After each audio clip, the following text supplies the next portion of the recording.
Hi, and welcome back to the Dial Podcast. This is Jake Von During. I'm here with Lance freaking Hepler. Lance freaking Hepler. Do we roll with that?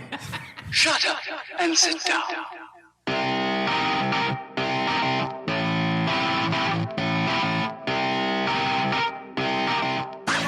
One, two, three, four.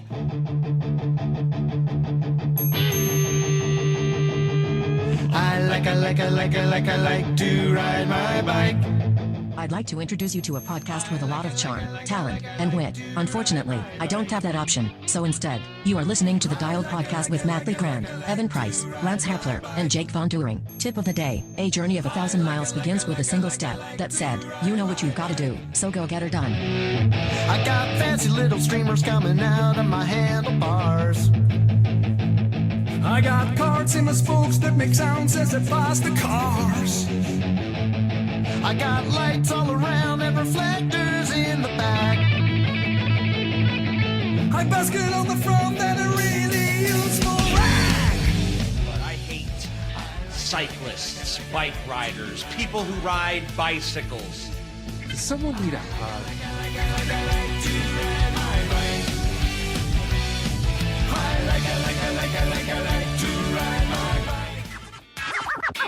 I'm all jacked up on Mountain Dew. Hi, and welcome back to the Dial Podcast. I'm Jake Von During, and I'm here with Lance friggin' Hepler. Lance friggin Hepler. Welcome to the show. There's going to be a lot of friggin' today. There's going to be a lot of, it's just the two of us. Just the two of us. We can make it if we try. Hey, where's Matt? Matt is going to a swim meet in Eugene because he's a good parent. You and I don't like our children. Oh, you know he's strapping on the Speedo, though, and he's going to get in the pool and he's going to get after it with those kids. Do a little swimming himself. Probably. Mr. Masters. Yeah. Where's Dylan? I thought you guys said he was like on the podcast now, or I want him to be regular. He should be regular. He should be our substitute Evan from now on. I don't know. We didn't even ask. It's been a busy week. It both got away from both of us. We finally decided, oh man, it's Friday. We've got to record this. And so it's just the two of us are getting together. No joke, Lance. I woke up this morning. I thought it was Thursday. It was one of those weeks. Funnier. I have not been able to keep up with this week. It's just been bonkers. But anyway, it's just the two of us, so it's all good. It's all good. Cool. Hey, on that note, why don't you start backpedaling?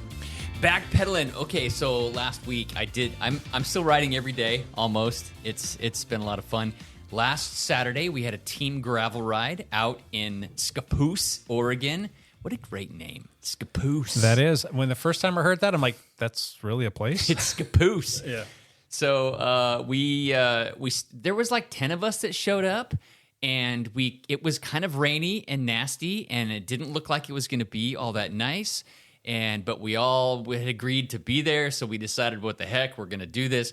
So we start riding, and we ride to the top of, what is it, Smoke Ranch or Bacona, or I don't know, whatever.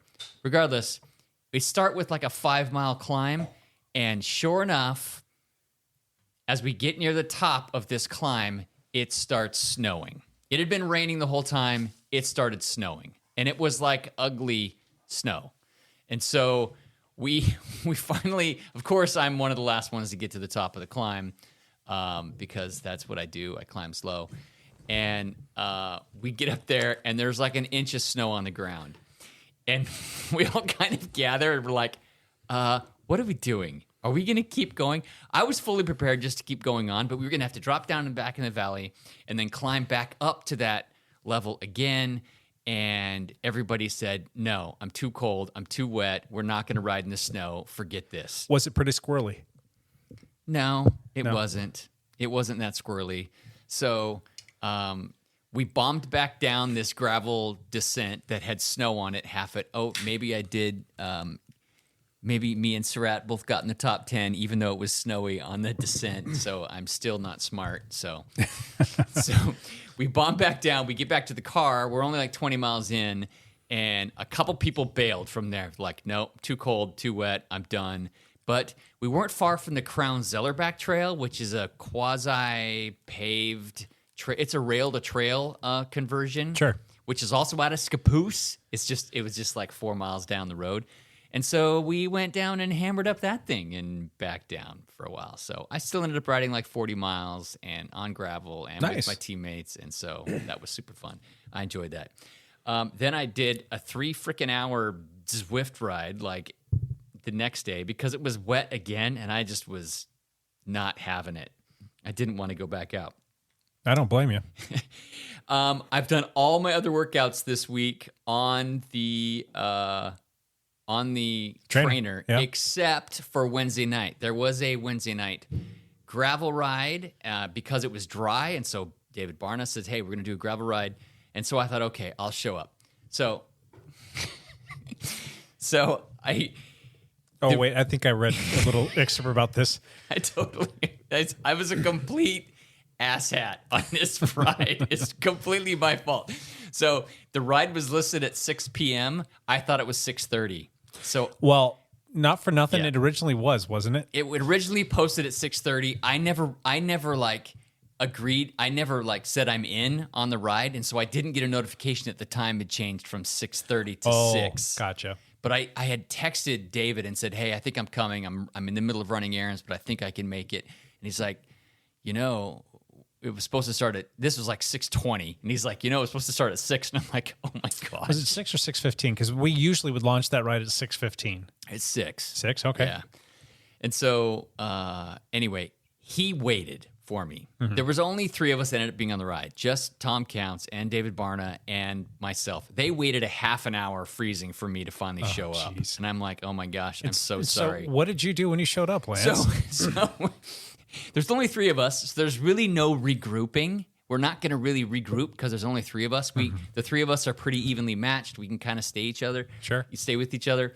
But I got halfway up the first short climb in the park, and I started gapping the guys, and I just kept gapping some more, and I just drilled it all the way out to the all the way out to the dike. So I never stopped. I got all the way through the park. I turn around, I see they're like 20 seconds behind me, and I thought, and like I could cross the road safely, and I'm like, I'm just gonna go. I'm gonna see how far I can get ahead of them. And so I just drill it all the way. I go all the way through, along the waterfront, and I get to the dike, and I turn around, and I've got a minute gap on them. Wow. I've put usually during that technical stuff, I gap most everybody. I tend to gain a little bit of ground. Sure. But this, for whatever, Wednesday night, I got like a full minute ahead. We hit the dike. It's a 10-mile headwind, block headwind, in our face. Yeah. And so I thought, okay, I'm going to see if I can hold them off. So it's 4.5 miles. What is it, 4.5 miles? It's about 4.5 miles. 4.5 miles all the way to the end. And I just put my head down and my heart rate pegged and just held 300 watts for as long as I possibly could to see if I could hold them off. And Barna caught me. He caught you? With like 20 meters to go. He came around you 20 meters? He came around me. I was a minute and 10 seconds up on them when we hit the dike. Yeah. And the 2 of them working together were able to get close enough that Barna caught me. So wow. Well, Tom's a diesel too. Tom's a diesel. Gosh, that guy's gotten so much stronger in this past year, and he loves sitting on the front and just like chugging. And he probably did a great job of pulling Barna to get back up to you. And Barna's no slouch either. He's a freaking monster on the bike. I was completely gassed. I completely emptied myself trying to hold him off, but then I was being an absolute jerkwad because I made them wait, and then I dropped them. Jij bent een klootzak. Yes, I was the Dutch asshole for sure. Oh, what about on the return trip back? We all stayed together on the return. We had a nice they tailwind. Didn't, counterattack you? They did not counterattack me. We went pretty hard because guys, come on. They could have dropped me. They could have fully dropped me. Take that, you. Jij bent een klootzak. But we didn't. We stayed together and we worked hard and we came back pretty quick too. Anyway, that was fun. I'm sorry, David and Tom, if you're listening to this. I don't know if they listen to this. Will they listen to this? Oh, yeah. They might. Sure. David and Tom, I apologize. But if I have a chance to get in the break again, I'm doing it. So that's not really an apology. You're up. Ice cream sandwich. Yes. Got your back, guys. So that's it. Then I rode on Zwift again. So yay. I'm cranking along. Cool. Here we go. Yeah. Matt, how about you? What's up, ladies and gentlemen of the internet? You guys are looking good. In particularly good, looking good today. I mean, I don't know. You guys seem to look good every week. Thank you, Matt. Thanks, Matt. Hope you're enjoying that pool time, buddy. That was just a soundbite. We don't have Matt here. He's at the pool. There you go. My back pedal, it's the polar opposite of what Lance just said. What happened? Wait, did you ride? Wait, you did the team ride. I attempted to do the team ride on Tuesday night and had to shut it down half an hour into it. Way too much swelling. Lance, this is ridiculous. I'm really beating my head against the wall here. I did have a procedure done. It's like prolotherapy, basically. Okay. I had 22 injections put into my hip and my thigh, and it was about 120 cc's of this concoction. And we're trying something new, and it's going to take 3 rounds of that. So each time going in, it's 22 injections. So do the math. Oh my gosh. 3 of these. You know, that's a lot of fluids to get pumped into you. And I had that done on Saturday, and I was given strict instructions to not do anything for the next 48 hours, which I abided by that. Yeah.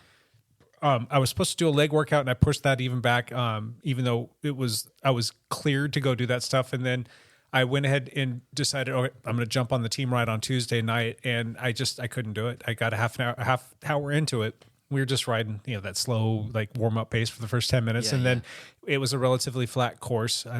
I don't know who picks all these courses and makes them all flat all the time. That's you. Oh, is that who it was? Sorry. Little self-serving people. Sorry about that. But it was like 30 minutes into it. I'm like, it's getting like, I can visibly see my thigh and my hip like kind of ballooning up, and you can start to feel like that impingement, not impingement, but you can just feel like as you're closing that hip joint, you can feel like the pressure, and you can feel things touching that aren't supposed to be touching. I'm like, this is ridiculous. And I've been dealing with this for 2 years now, on and off. And it's been really bad for the last 7 months, but it started a little over a year ago, and it's just like up and down. But this last 7 months, it just will not get better for anything. Throwing the kitchen sink at it. So I don't know what to tell you. I've got frustration. Yeah, too many medical practitioners, to just like scratching their head. They're not quite sure, but I'm just trying one thing after another, and we'll see. You got to keep trying, so you may as well try this prolotherapy. I'm not going to give up, but I mean, I don't know. Anybody, if you ever deal with this stuff, reach out. Let a brother know. I could use a little bit of help, but it is what it is. I'll get through it one of these days, and hopefully get back to ride and being myself on a bike again. Yep. In the meantime, it sucks, but I am able to go to the gym. I'm going to the gym doing my thing, so I'm not getting weaker. Obviously you're getting stronger, but is it because you don't have this repetitive motion of the pedaling thing that it doesn't bother you in the gym? Well, I'm only doing legs really like once a week, like a solid leg workout, but I am doing other stuff throughout the course of the week. I think it's just because I'm working it in different planes and different motions. And I think it is that repetitive like motion over and over and over again in the same plane. And it just starts to aggravate it. And I have had a couple small little like incidents or flare-ups where like my quad, like I'll look down and like the medial part of like your quad, like down towards your knee. Yeah. It will totally start to swell up a little bit at the end of a leg workout. And I was doing some leg extensions, and I never do heavy leg extensions for a couple different reasons, but it's a good thing for me to finish with. And I'm looking down, and it's like my right leg is like 15-20% bigger than my left leg because of the swelling. I mean, I'm like, oh, I look all jacked in my right leg. That's cool and all, but that's not what I want. That's not what you want. I don't know. It's one of those things that we'll get to the bottom of it. It'll be one of those moments where like you finally like find out what it is and have that big aha moment, and then all of a sudden, everything will come into focus and just really start pushing forward. But I don't know. I'm like on the brink of like, hey, pump me full of whatever. I don't care. Give me all the steroids. Give me all the whatever. I don't know. Just make it go away, because this has been way too many months and almost years of having to deal with this. And it's been a long time. Yep. And I'm tired of talking about it because that's all I ever do. Stupid hip. Yeah. Not cool. Other than that, though, it's just another week of me doing what I do, and we'll go from there. Anything else? No. Champ Bailey in sports. Champ here. Champ's back. Champ is here. I kind of listen to this part every time. Take your mother, Dorothy Mantooth, out for a nice seafood dinner and never call her again. Okay, enough of that. Let's go. Dorothy Mantooth. Yeah.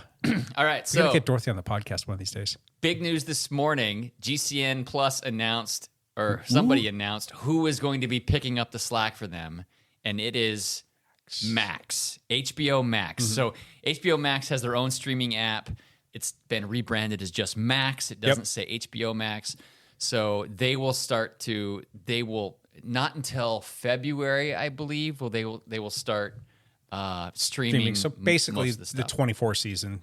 Yes. How do we watch all of the big cross races coming up during that whole week of like spectacular cross racing? We don't. We are oofed. Yeah. there might be like some secret backdoor, back channel, private VPN things that you could do, but I don't know how that works. It's messy. Last year, the Christmas, the creased period between Christmas and New Year's, where all those cyclocross races was fantastic. Matthew Vanderpool, Wout van Aert, Tom Pidcock were racing against each other almost every day. It was so much fun to watch last year. This year, I think they overlap like 3 times. There's like 3 times where all 3 are going to be at the races, and then 2 times where 2 of them will be anyway.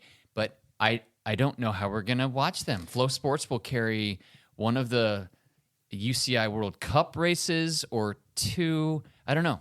We're just kind of. I think I read somewhere that you might next year have to actually subscribe to another app that will piggyback on this Max thing to get all of the races, which ends up being like another $9 or $10 a month. Oh, jeez. That's sounding a little bit ridiculous. But going back to the Max thing, do you have to subscribe to something specific for the cycling, or is it just all inclusive with all of the other Max stuff that you normally get? It's their BR channel, their Bleacher Report channel. Does it stand for Bleacher Report? I think it does. Maybe. It's their BR channel where they're going to show all the cycling stuff. Okay, so you have to have access to that part of their maybe that's Max what I'm streaming thinking service. of, then, that you have to pay extra to get that get content through Max. Maybe that's what it was. I kind of briefly flew through an article and I saw that. I was excited, but then I saw that little like, It's not oh, so by the way, simple. kind of thing at the end that you're going to have to pay even more if you want to get that. So maybe you have to subscribe to Max and you'll get all the Max stuff. But if you want to get access to the cycling stuff, it's like another 8 or 10 or something like that bucks a month. A base Max subscription is $9.95 a month with ads, $15.99 a month without ads, or you can pay $150 for the year. Yeah. The Bleacher Report, the BR Sports add-on is an additional $9.95 a month. That's it. Holy crap! Yeah, they're gonna milk you, man. Yeah, gee, I guess GCN wasn't making enough money. That's why the the parent plug? company pulled the plug anyway. So Interesting. Well, all right, at least it's something. it's something. I mean, you can go month to month on that. So You can go month to month. You could just do the pay $20 for a month basically is what you got to pay for. It's just the confusing thing. I mean, okay, so the tour is going to be on NBC Sports. Sure. A lot of the one-day monument races will also be on NBC Sports. Some of the other ones will be on Flow Sports but that's $150 a year. Yeah. Flow Sports is as well. That's hot garbage. Yeah. I mean, their coverage of Cycling Cross Nationals was actually pretty good. decent. Yeah. All right. They had a couple of commentators, and they were actually doing a pretty decent job. Yeah. They only had like 2 static cameras, but they had drone footage for almost the whole race. Yeah. So I only watched the better part of one race for a teammate of ours, and there was a girl that went off the front, and they pretty much had the camera on her about 95% of the time. Like, there's the rest of the race. I mean, she's obviously going to win this. You don't need to talk about her anymore. Why don't you go back and see who's battling out for second, third, and fourth? And they didn't really get to that. yeah, they don't really. You do just that. kind of see the kids as they came across the finish line. You would see the positions changed, and that was about all you got to see of them. But yeah. Anyway, that's it for GCN Plus. The demise. It goes away the 19th of December. What's today? The 15th. Yep. So you have 4 more days to watch their other Live it up. stuff. Yeah, Yeah. which is pretty good.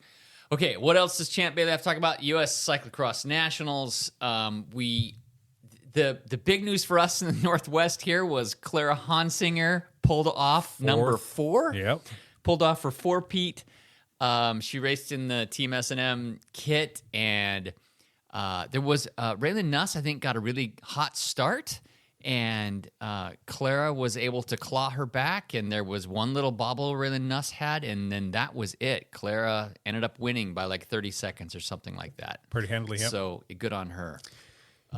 That wasn't an easy race for her. She was stressed, and No. there was she had some really bad news days or the week before her partner, his dad passed away. Oh my gosh. And she was close to him, and she wasn't even sure she was going to be able to do the race based on everything that was going on. And I think she was highly encouraged to go there and do everything, but it was just one of those things leading up. Like, she wasn't able to do her normal routine. She wasn't able to like do all the preparatory pre-rides and all that other stuff that she would want to do. And she kind of just like, all right, well, let's give the old college try. Went out there and she handled her business. So good on her. Yeah, good for her. Champions know how to win. Yeah. It was just good to see her get out there and win, again with all that pressure. So Sure. Good for her. She had two teammates who were also in the top 15. Wow. So Brenna Rice-Simpson, who is her mechanic, one of her mechanics, but she also raced elite and took 8th. Good for her. Yeah, Brenna took 8th. That was awesome. And another Team S&M athlete, Annie Usher, was 13th. Wow. So, holy cow. Good job, Eric. Yeah. Got a good team going on down there. Eric's Proud of you. The caveman. Yeah. That's his nickname. Love that guy. In the men's side, the race was actually really quite exciting. Yeah. Right off the bat, there was a group of 4. It was like the 4 favorites. It was Andrew Strohmeyer and Eric Bruner and Scott Funston and Curtis White all battling for 3 laps. And it was like on the lap 3, Eric Bruner and oh my gosh, him and Strohmeyer just like body checked each other. They both dove for a corner at the same time, and they both hit each other. I think Strohmeyer went down and was able to jump back up and still get ahead of him around the next corner. It was pretty exciting. But it wasn't too far after that Bruner had some kind of mechanical. He banged his derailleur somehow, and it dropped his chain. He jumped off, fixed the chain, started to go again, and his derailleur had gone into crash mode. So stuck in the big gear, right? He luckily knew how to fix crash mode, was able to get it out of crash mode right there, on the side of the course, and I can't remember what you have to do to get out of crash mode. So DI2, this is a DI2 thing. Yeah, you've got to hold down the button, and it'll start indexing once you get to a certain part of that mode, and then it'll basically like index through the cassette, and then it'll be basically reset. So okay. So we knew to hold down the button for a certain amount of time. Don't think SRAM does that. No, I think it's a don't know good either. thing. It's a protective measure to protect the rear derailleur so that, your $500, $600, $800 rear derailleur doesn't like get trashed because it's, disconnected in some way, shape, or form. But that's a hassle when that does happen. And I remember the first time I dealt with that, I'm like, what's going on here? But I got that fixed. Yeah. Good on him, though, for knowing how to fix that. Yeah, 'cause that happened to me once in a cross race. I was racing on a DI2, and it went into crash mode, and I didn't know what to do, and I just bailed on the race. I didn't know how to fix it. Yeah. But this was like 4 or 5 years Junction ago. box, hold that button down until you get to the very end, does a little flashy thing, pedal through it, and you're good. Anyway, Eric Bruner, he was ended up in 5th place after his crash mode debacle, and he was highly motivated and was able to work his way back to the front, went off the front, and ended up winning the race. So Eric Bruner is our national champion. Dude, So hats off. Hats off. That's a champion move right there. So he's also won the Pan American. So he won the Pan American Championships that was in Montana like a month ago, and now he's the national champion. He was the national champion 2 years ago, I believe. Curtis White won last year, and so Eric Bruner's his second time. How old's Eric Bruner? Do you know, roughly? Yes, I know exactly. He's 25. Man, I wish I was 25 again. Yeah. So many moons ago. Heck of a race. So Bruner was first, Strohmeyer was second, Scott Funston was third, Curtis White faded a bit and was fourth, and fifth was Kerry Werner. So kind of exciting. Lance Haydett, formerly of Bend, was sixth, so he did quite well too. The single speed race was really exciting. Kerry Werner decided to go do the single speed race, but he went as Kenny Werner. Where what? It's his alter ego. Oh, geez. And he fully leaned into it. He he put on a taped on mustache. Okay. And he raced the whole race in like this costume mustache that he stuck. Please tell me he's wearing jorts and some flannel. No, they actually, the USA Cycling kind of cracked down on costumes. They wouldn't let What? people in costumes for the single speed race. So, Why? I don't know. Why does that matter? I don't know. Have fun with it. Yeah. Anyway, Lance Hadet and Kenny Werner, they battled for the whole race, like swapping places, and Kenny won by like a bike length. They like sprinted out at the end. They were off the front, so kind of exciting. Single speed races were really exciting. All right.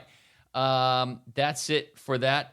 There was like 12 other OBRA members who also raced at Cyclocross Nationals. Our teammate Whitney Hayden, we completely butchered the age group last week. She raced in the 13-14 women, and she ended up 7th place. Do you know anything much about that race, Jake? I know that she was in the very back.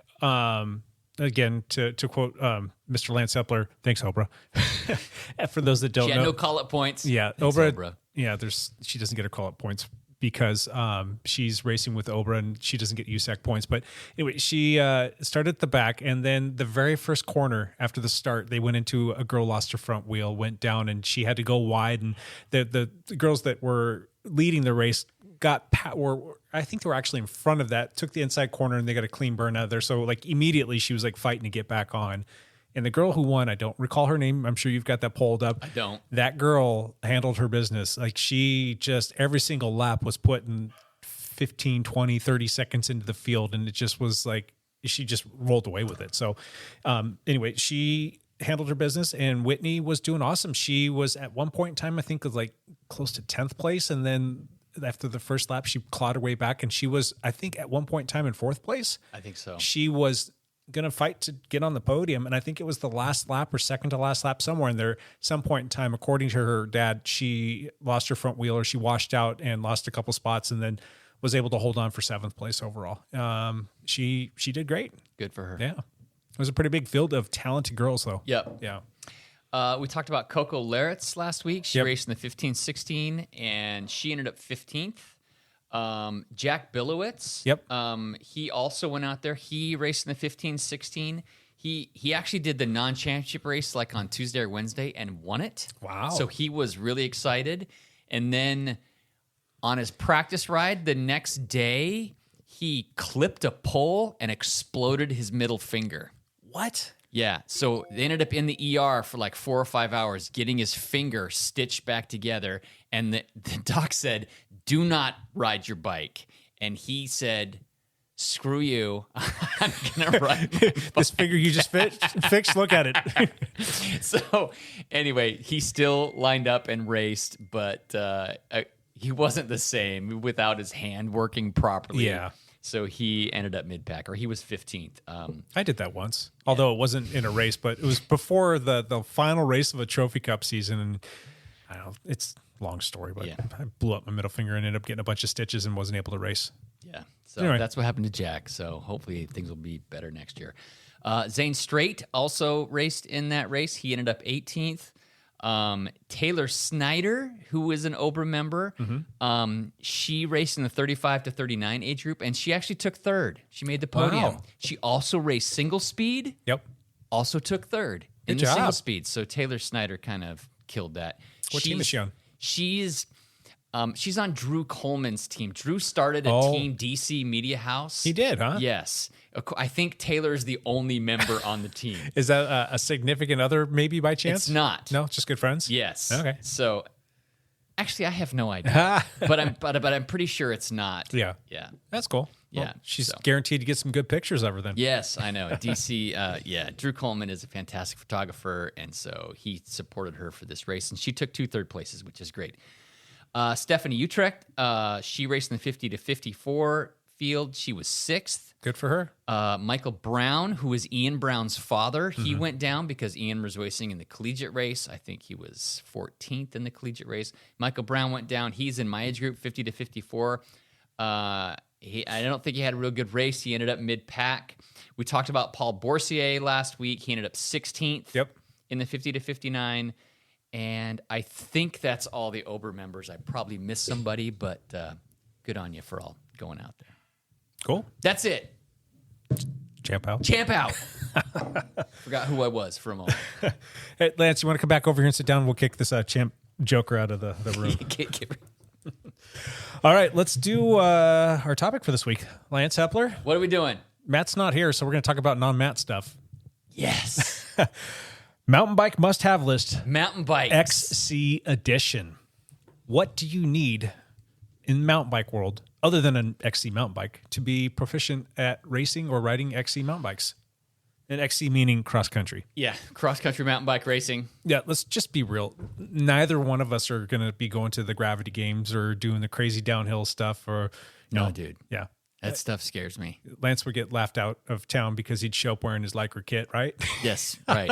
And on clipped pedals. Yeah. Yeah. I do think that there's a lot of fun to that, but I personally know myself and I would have way too much fun, and I would probably end up, though, having so much fun that I'd be in the hospital for God knows how long with broken stuff, and I just don't need any more brokenness in my life. So we stick to the XC variety of the whole mountain bike genre, and we've got a little list here, a little top 10 list, and we're going to start at the top and work our way down to what we think is the number one thing that you probably need to have on your must-have list here. All of these things are great additions. However, they're not absolutely crucial or necessary. These are just the list of things that we think is the cat's meow. Yep. My number one. Yeah. No, save number one for last. Oh. Jack wagon. I just about blew it. All right. Starting with the bottom. The bottom. So we're just going to start with the most basic low-hanging fruit thing, and that's going to be your saddlebag, but not necessarily the saddlebag. It's what you keep in your saddlebag. So you want to kind of run through a few things that you think are like ever crucial for people to have in a saddlebag for doing any kind of XC riding or racing. A plug kit. A plug kit. Yep. A CO2 with some kind of inflator. I also put you need a multi-tool. Mm-hmm. I screwed myself by not having the right multi-tool last year in a race. Actually, I didn't totally screw myself. My teammates saved me. What else? Master Link. And a Master Link, yes. Now, the reason why we run through this list is a lot of times mountain biking is kind of remote. When you're doing XC mountain biking, it's even more remote. You can get pretty far out there, and I'm sure that there's probably some races that you've done here locally where you've basically been 10, 12 miles out away from anybody, and like you need to be pretty self-proficient when you get out there. You need to be able to repair what's going on. So the things that you keep in that saddlebag become ever crucial. The multi-tool, there's a lot of times you'll see people, they will screw up and they won't have every last tool bit or piece that's going to work with their respective bike. So like if you've got things on your bike that are proprietary, or like, if you need like a T10 Torx or something like that for whatever reason, and that's not on your multi-tool, chances are that's going to be the one thing that breaks on you. And if you get out in the middle of nowhere and you don't have that tool, you're screwed. So make sure you know all of the bits and bobs on your bike, and make sure that you get a multi-tool that corresponds to all that. And don't necessarily need to get a multi-tool that's got every last known thing to God, because that ends up weighing a lot. That's another thing about cross-country mountain bike racing and riding is you want to go light. Yeah. Yep. So get the tool that has the things that you need. The problem I had last year, it was at Echo Red to Red, and my pedal came loose like 4 miles into the race. Yeah. And my pedal took an 8mm Allen key. Mm-hmm. I did not have that on my multi-tool. I had a little tiny mini version, which was a very pinned down multi-tool that didn't have an 8mm on it. I had to flag down. I had to ask a competitor, do you have an 8? And somebody stopped, luckily. Yeah. And I was able to crank it back in and get going again. And then my other pedal came loose. Oh, jeez. Like 4 miles later. And my teammate Chris Surratt was riding by, and he's like, "What do you need?" And I'm like, "I need an 8." And he just whipped his multi-tool out of his hand and just chucked it at me and just kept going. I'm like, super. That's not something you see on a lot of multi-tools, is an 8mm. Nope. So more times than not, though, it's basically going to be a little piece that will slide over the 6, and it'll just be like an extra bit that you kind of slide on there. And you can find multi-tools that have that, but you don't have the actual 8mm. You've just got a piece that adapts to another piece on there, and that usually will put you in a good spot. Anyway, but so gotta know these things. Yeah, he saved my race, and then I put his multi-tool in my pocket, and then it bounced out somewhere, and I lost his multi-tool, and then I had to buy him a new one. But you did all right in that race, right? I still won my age group. There you go. Yeah. So I only lost like 90 seconds or maybe 2 minutes total between the two. And that's a mostly single track race, and that's right down my alley. So, Gotcha. Yeah. Another thing with respect to this list, it doesn't necessarily have to be something that you always have to have with you.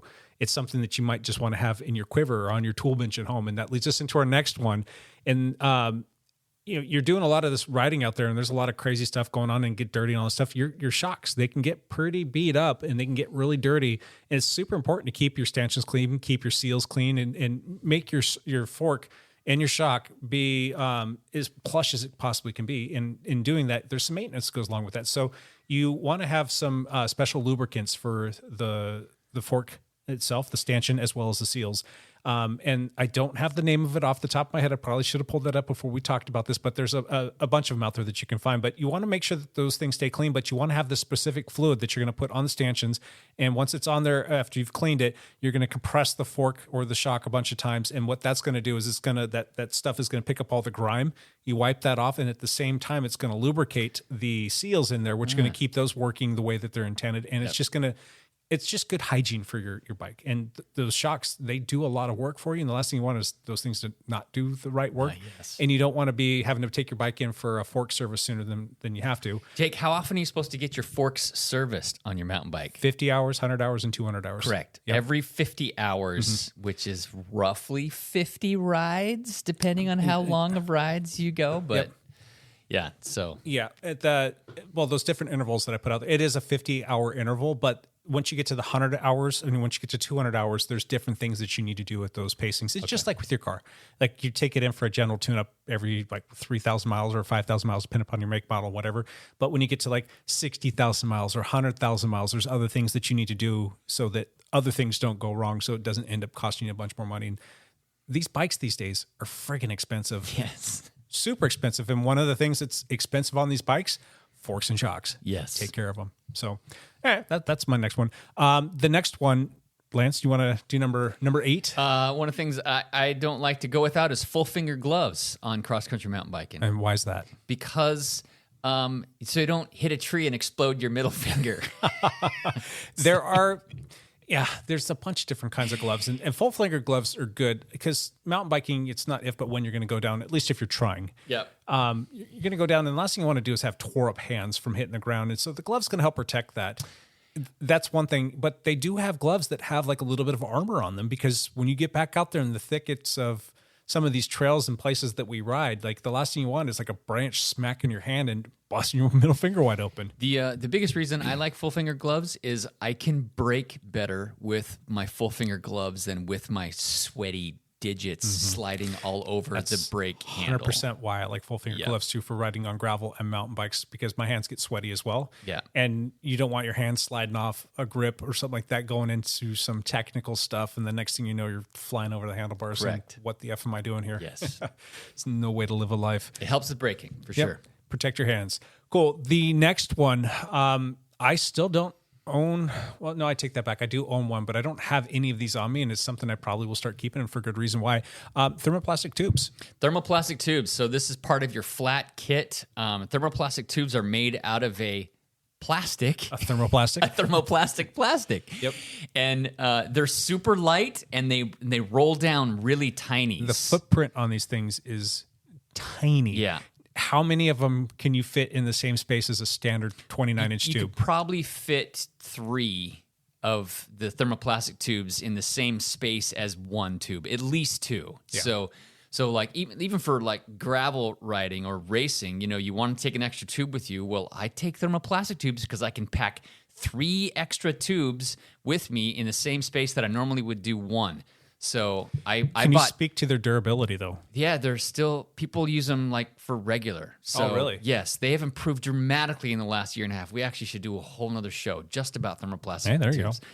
Because they've improved quite a bit, and they work really well. They're very light, and they pack down to nothing. So mine are bright orange, so I know which one's a thermoplastic. And you can usually get them either in clear or green or orange. I get orange ones, but then I have one just for my mountain bike, just for my gravel bike, and just for my road bike. So I know, and I have put all three of those with you at all times, huh? no. Oh, okay. I have them. I have stickers on each one, so I know which one is which. Gotcha. So when I jump on my road bike, I throw the road one in my pocket. Okay. Yeah, it's one of those things too. Like we'll talk about this one a little bit later. It's a little bit spoiler, but like when you're riding tubeless, it's a pretty solid platform. Like you're not going to deal with too many issues, and the wheels and the tires have come so far, and you generally speaking don't have issues with them. But if things do go south and you have to throw a tube in there, yeah, you want to be prepared for that. But once you get into that, like, okay, we're going to ride on a tube, you got to get the air pressure right. You got to be careful. There's pinch flats. There's so many things that can happen. Like the odds of you getting a flat tire once you put a tube in there are much greater. Yes. And what I like about these is like the other one is like, all right, I've only got room for one, so that's all I'm going to take. Well, this way, at least I've got that. Like, all right, I'm riding a tube. I don't want to have it in there. At least I know that I've got extra backups if I have to change more, because we've been there before. I've been there before, especially on the gravel bike. Like you get like a slit or something like that, and next thing you're going to put a tube in there, and you don't want to ride it super high pressure, but you got to get it down low enough to where you can, still protect against pitch flats. But the odds are you're going to get another stinking flat, and if you're by yourself, that's good. Like it's a good little backup plan. It's a good way to be prepared. Boy Scout motto: always be prepared. Yes. Yeah. At the Oregon Trail Gravel Grinder this last year, it's a 5-day gravel stage race. Day one, I double flatted on like 10 miles in on day one. And I hit a rock so hard that I cracked my carbon rim. Mm-hmm. So I cracked my front rim. And it wouldn't hold air anymore, so I was able to tube it. And because my rim was cracked, I kept flatting every like 30 minutes. Oh, geez. And so of course I'm in race mode. Once I flatted like that, your race is over. I just wanted to get to the end. But I had to borrow 5 inner tubes from other racers and like 8 CO2s. I had to people were asking, do you need anything? And I'm like, I need a CO2. And they would chuck it at me. And I'm like, actually, do you have a tube? Yeah, here, take this. And I finished the race with 5 flat tubes wrapped around my shoulders because I didn't want to just chuck them in the commando woods. style. Yeah, and they wouldn't fit in my pocket because I had so many tubes on me. Geez. So I looked like I was from Star Wars because I had all these tubes wrapped around my shoulders. Lovely. Anyway, sorry. Tangent. Thermoplastic tubes. How much do those things run? They're pretty pricey, aren't they? Yeah, they're like 25 bucks per tube. Yeah. Where Jeez. a normal tube is like $6 or 6 to $8 10 or something like that. Yeah. So they're spendy. They're spendy, but they're small, and it's kind of nice to have that. It's a good little fail safe. Yeah. Cool. All right. The next one is, well, I'm gonna say it's 2 things, but it's really just one, and that one is kind of debatable for some people these days. But the first and foremost of number 6 will be a spare hanger. Spare hanger. How many times have you fallen on your bike and bent your hanger? Dozens. Many times. Many times. You're pretty much going to be in a pickle if you bend that hanger, but you can bend it back. You can kind of get it aligned. If that happens, though, and you fall on it again, there's a good chance that hanger is going to snap, and then you're screwed. You're going to be hike-a-biking it for a long time. Or if it's so bent and you just can't get it back, if you can swap that thing out, maybe you want to bend it back and you've got time. You're not in the middle of a race. You can bend it back to where it's like, all right, that's usable, but I don't want to rely on that. Then you can just take it off once you kind of have it bent back, put the better one on there, and then know that you've got that one as a reserve backup too. You can do it a couple different ways, but to have that spare hanger, that can be a real game changer, and it can save your bacon if you're way out there in the middle of nowhere to be able to get back. You carry one in your little kit? Yes. Yeah. I've always got one in there specific to the bike that I'm riding. Thankfully, the hanger that I use for my gravel bike and my road bike are the same. So yeah, that works out pretty slick. Nice. The second thing is there's a lot of people, and this is kind of like the little bonus for number 6. There's a lot of people riding on Axis bikes, which is the SRAM ETAP, the wireless shifting and all that stuff. Carry a spare battery. Yes. Those batteries are so stinking small. They don't take up any space. How many times have you used your spare battery that you have with you? Dozens of times. I've used mine many times. Or given it to somebody else on the ride who had a battery die. Multiple times, exactly. So it's always good to have that. If you're riding Shimano, sorry, you're screwed. You can't charge that. I mean, battery I suppose you technically go. could bring an extra battery with you, but that's a big battery. You know what you could do? Huh. If you're out, you can get somebody else. Actually, mountain bikes, they don't use Shimano, do they? Wait, no. I mean, yes, they use Shimano. They do Di2 for Shimano with wired. Okay, I'm going to shut up. That was a complete... Can just cut this. Fix that in post. So, what you can do is if your battery dies, you can get somebody else that also has Di2, plug your derailleur into their battery, get it into a gear that's going to work, and then unplug it and then keep going. Yeah, you're single speeding it, but you can at least get into an optimal gear, if you will.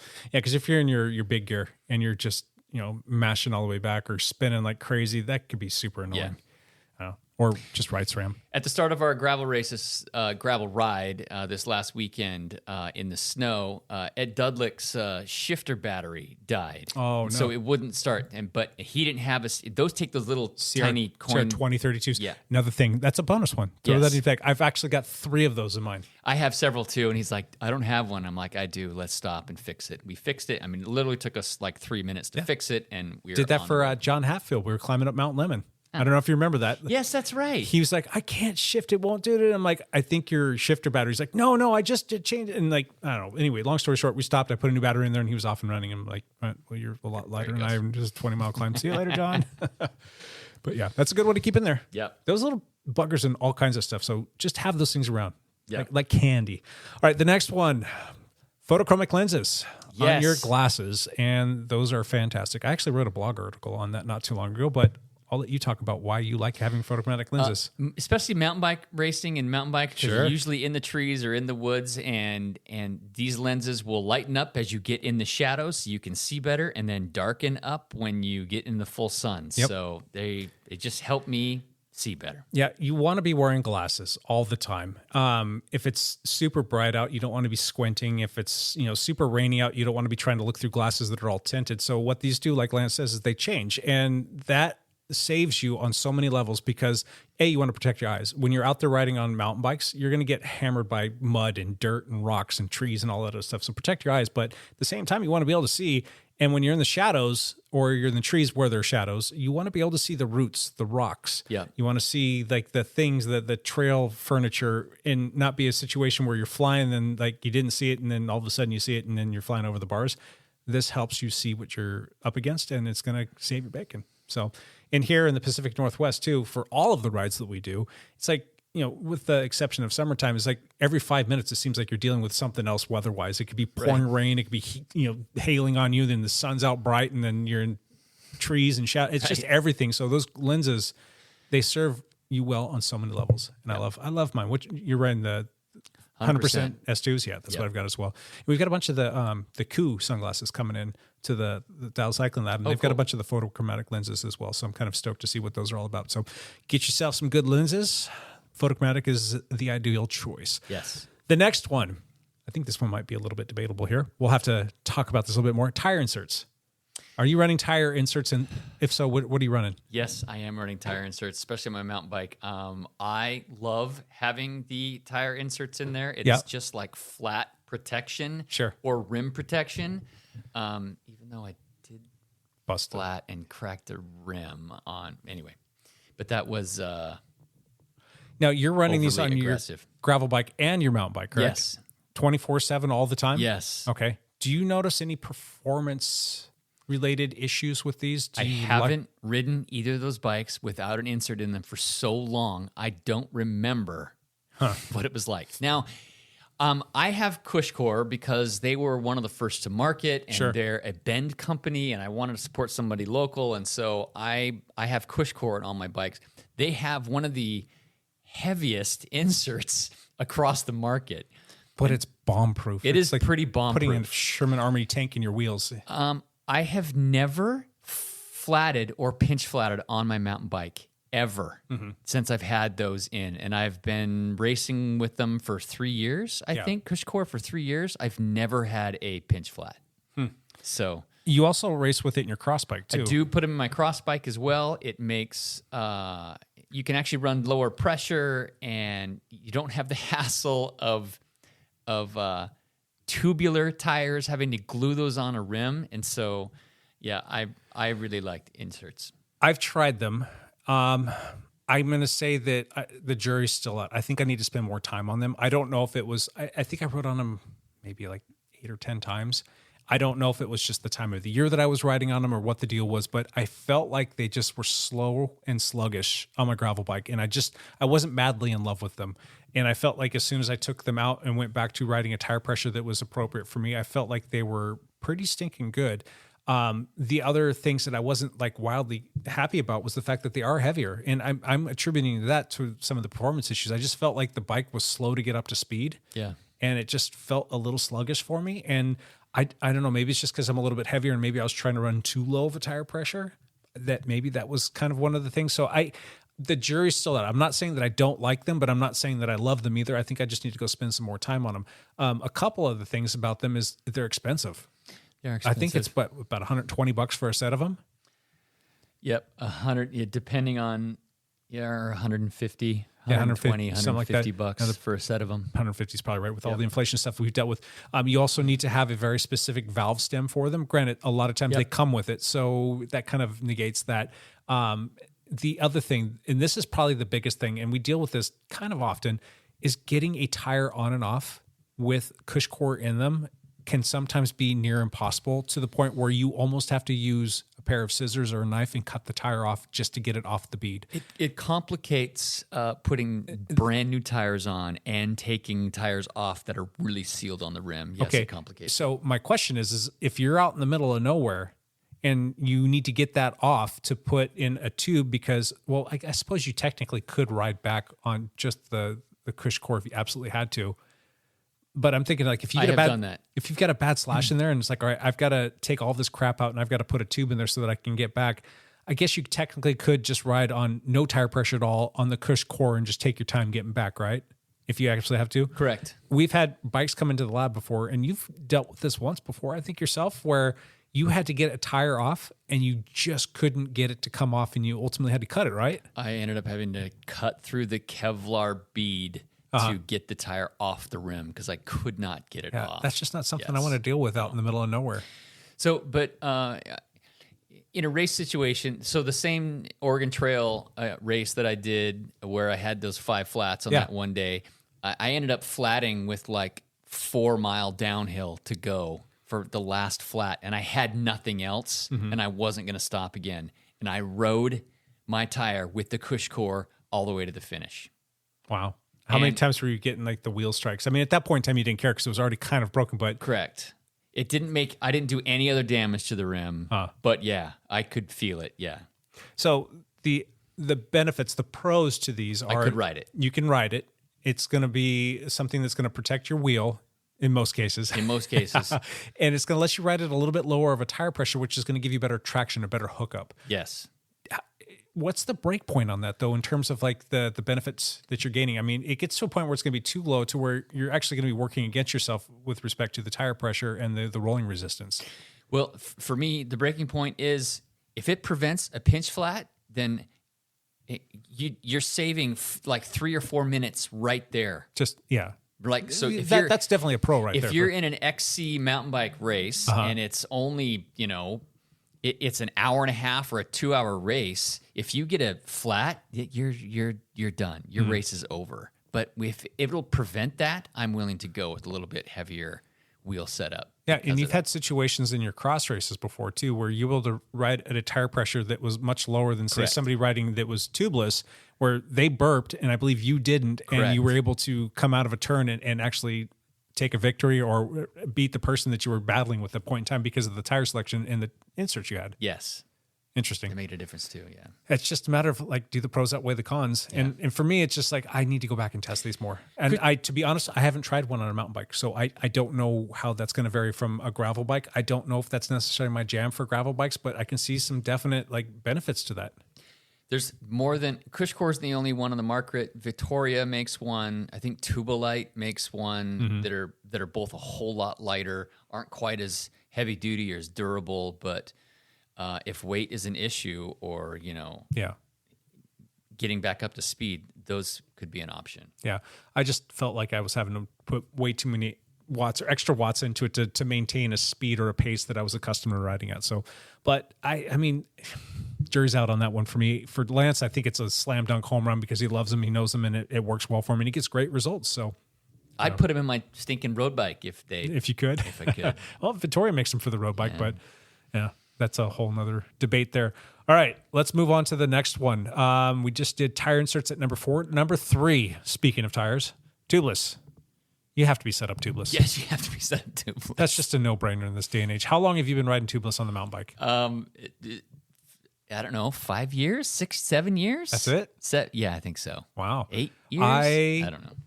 Gosh, I haven't ridden a mountain bike in a year. That's pretty crazy for me to think about because I sold my mountain bike. I just haven't gotten another one because I've been friggin' broken. I can't justify it, but it's getting closer. I've been rolling tubeless for probably somewhere between 12 and 14 years. I used to do it back in the day when we were doing the ghetto tubeless setup, and you're getting stands and you're using like duct tape or Gorilla tape and all that other stuff just to make your wheels work, and it was fantastic. I've always loved it. So you absolutely need to be running tubeless on your mountain bike. Yeah, the wheels have gotten better, the tires have gotten better, the sealant has gotten better. Mm-hmm. It's fantastic. I use Orange Seal. It is not the best sealant on the market. Actually, Silka makes a sealant which is plugs up stuff way better than a lot of the other ones. Fiber form in there, yeah, including your valve core. So you do have to maintain. That's probably another thing that you should throw in another bonus. A valve core. A valve core, yes.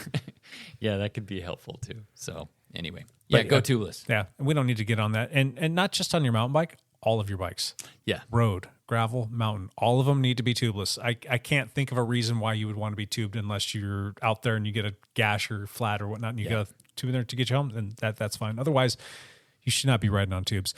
Number 2, I absolutely adore these. Number 2 is going to be your dropper post. Dropper post. Now, full disclosure, I used to race a lot of XC stuff, and I was always racing on a hardtail mountain bike, rigid in place set seat posts, and I just got really used to that, and I was super comfortable with it, and I couldn't really justify when they were starting to come out and be a thing, putting one of those on there. I'm like, I don't necessarily need that. I'm just fine. I'm plenty fast. I can get through all this stuff really wicked fast. And I don't want to add that extra weight to my, sub 20 pound, XC hardtail race bike.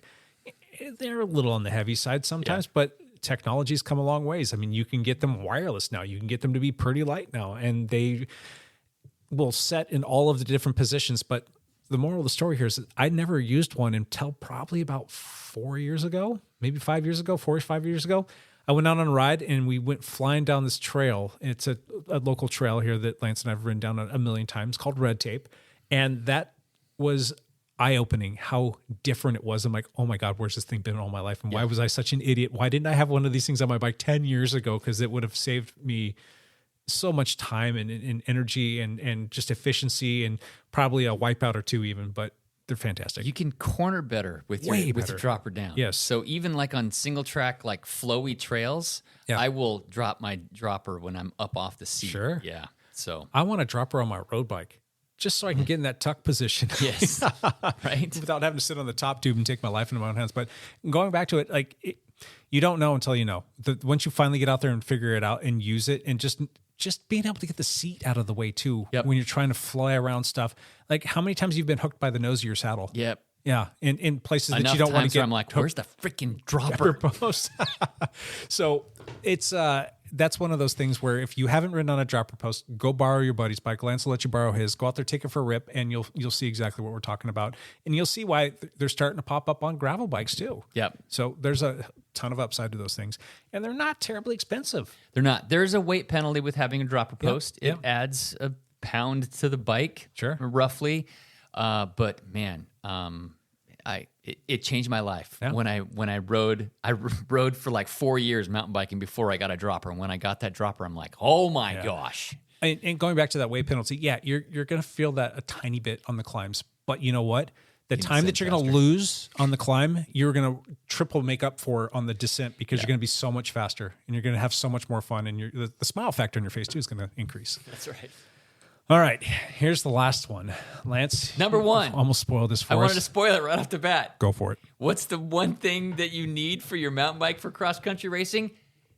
Transmission. Oh, baby. The SRAM transmission. I switched to this when it came out this last year, and I absolutely love it. So the shifting, the fact that there's no hanger. Yeah. So it connects directly to your rear axle, more or less. And so there's no hanger. So you're just not going to bend it. When I first heard of transmission coming out, Mike, what are you doing here? There's a purpose behind a derailleur hanger. Other than hanging down a derailleur. And there's a reason why it's separate from the frame, and it's supposed to be the point that gives before your frame breaks. Yeah. You want to protect your frame. Like, to have to replace a $35 derailleur hanger is a lot less expensive than having to replace a multi-$1,000 frame. Yeah. You don't want to break those or have to go pay $600 or $800 to have your local carbon person fix it for you. They came out with the transmission. I'm like, yeah, how does that work? And then, like, you see one in person, then you're like, I get it. And it's how it's it all, not just attached to the frame; it's also attached to the axle. And you can, how much weight can you do? Like, you can stand on the actual rear derailleur. Isn't it like 1,000 pounds or something stupid like that? Yeah, there's all these YouTube videos of guys trying to bend it. Yeah, and it's not hard. So not easy. There's that. And we've alluded to this a few times. We've all had a few spills and thrills on the bike. You're going to bend that hanger. If you don't have a hanger that you have to worry about, and you know that your transmission is going to be rock solid, you're just going to have a bike that's going to, like, it doesn't matter what you do to it, it's going to work the way that it's supposed to. It's going to shift beautifully. What else are some of the other benefits to the transmission? The shifting is, you can shift under full load. Yeah. So that's the other thing. You can be sprinting and hit the shift button, and it will wait to the optimum time and shift into the next gear. Yeah, it's not going to shift the exact millisecond that you push that button. It might wait 2 or 3 milliseconds. It's super fast and close, but it just wants to make sure that it's in the right combination so that it can shift. And it's when you're in a sprint, that makes a difference. But more so, it's like when you're on a steep climb and you need to go up a gear because you're trying to get around something, you don't want to dap, you won't have to step out. Like, you can do that still under load, and you're going to be fine. Correct. Yeah. I mean, you could do that now, but you kind of run the risk of a big clunky shift or dropping a chain or doing something kind of wonky to the bike. Yeah, the two major factors are shifting under load and no hanger. Yep. So love it. It's good. Downside? It's expensive. Mm-hmm. Yeah. But, I mean, it's technology that's pretty sweet. I think that's probably one of the bigger advancements in mountain bikes that we've seen in a while. So, and I think that's a great thing that SRAM's brought to market. And what's Shimano got to answer to that? Nothing so far, but I think they might have something up their sleeve. Something might be coming down the pipe from them. So we'll see. We'll see what they have to have. But in order to have that, though, there is one caveat that you should know. You need to know whether or not it's going to work on your particular frame. You need to have a universal derailleur hanger set up so that it can actually accept the SRAM transmission. So just make sure you do that before you go out and spend all that hard-earned money on a transmission. Correct. One other thing, a bonus thing for mountain biking. This one might be a little bit more elusive. It might be a little bit of a unicorn, but I think we know some people. Lance has got this one down. Have a friend who works at a bike shop. Yes. So I was telling Jake, I was in Vegas last week, and I needed some cleats. I just needed a crappy old pair of cleats for my, for these shoes that I was trying, and I had to go pay full price for them at a bike shop because there wasn't a bin full of extra cleats sitting somewhere. Yeah, have a friend in a bike shop. That helps. That'd be a good thing. It makes everything happier and easier and lovely. So, gotcha. Cool. Anything else? That's it. Gotcha. All right. Well, that's our list for the day. Hope you guys enjoyed that. Let's jump into one last thing. What you got there, Lancer? 10 days to Christmas. 10 days to Christmas. That's all I got. How is it already 10 days to Christmas? It's 10 days to Christmas. It's the 15th today. We're recording, and I don't have anything else coming up. I'm looking forward to the curse period coming up with those cyclocross races that I'm not going to be able to watch live, and that's about all I know. I don't have anything else. YouTube replays, maybe? There probably won't be a replay. It'll probably be more of like a highlights reel. There will be replays, but they'll be not at the time. So Not you're just at the going to have to time. like put your fingers in your ears and la, la, la, la, la. Yeah. Right on. That's all I got. My one last thing is, two one last things. The first one is if you listened to the podcast last week, enjoyed that, you can actually go check that out on YouTube. We recorded that and it's edited and it's up on YouTube if you want to like see everything go down in person. And there's a lot of little tidbits in there that will reference the things that we're talking about. It's kind of fun to watch. There's extra pictures. There's extra little videos. Sure. You can see more of the Trophy Cup Unchained that we talked about so Yep. much. Yeah, it's a great little video to go watch. I put that together knowing full well, nobody's going to sit down and watch a video that's an hour and 20 minutes long, but it'd be kind of fun. We'll see what things people have to say about it. And the goal with that is to actually just kind of plant a seed and see if it's going to be something people will be interested. But I do want to put these up more often, but it won't be the full podcast. It might just be like the important tidbits that we talk about, but stay tuned. We'll probably have some more of these things coming. It's not going to happen today, but it'll be some more of these things coming soon. The other one last thing is, again, just want to throw out a reminder that it's the season where we are raising money for our Bikes for Kids program. You can go to GoFundMe and you can search for Dialed Cycling Team and you can find our Bikes for Kids program that we're running in there, and you can make a donation, even if it's like a buck or two. Every little dollar helps, and the more people that chip in, the more bikes and helmets and bike locks we can buy for less fortunate kids would be fantastic. So if you can help out, that'd be super cool. Cool. Appreciate that. Anything else? That's it. Cool. We will be back next week with another one of these. Thanks for listening. Until then, bye for now.